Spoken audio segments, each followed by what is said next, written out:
with the intelligence reporting tool within Concur, we can get in there. We give a lot of visibility into what our spend is.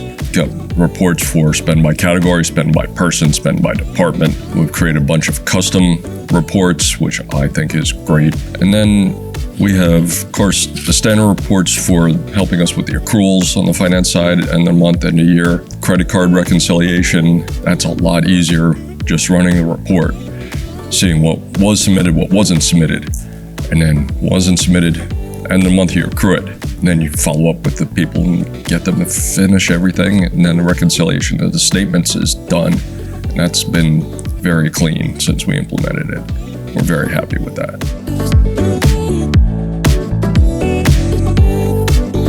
One advantage we do have, again, what I see from Concur side is that we can have reporting extracts.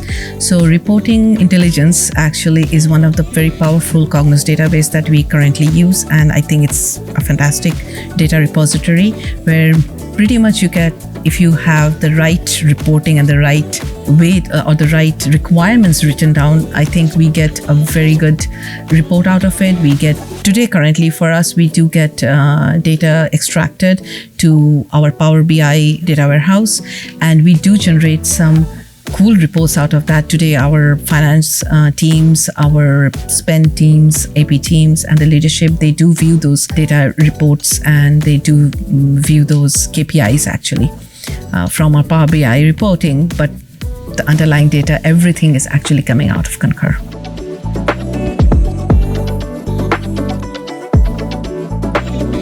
When I started with Meteor about 2.5 years ago, there was no reporting being done. And that's one of the main reasons I was hired. So being able to pull reporting from Concur and present it to the management team, it was the first time that they had seen data at that granular level as opposed to just a bottom line budget impact.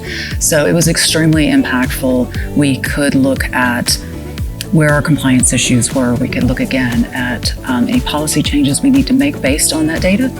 But the biggest impact, and I'm very proud of this, is prior to my joining the company, we were 25 to 30% over budget every year in travel. After we started pulling the data, and of course there were some other factors that went into cost saving as well, but being able to see that data on a monthly basis and make shifts, we were actually on budget for the first time.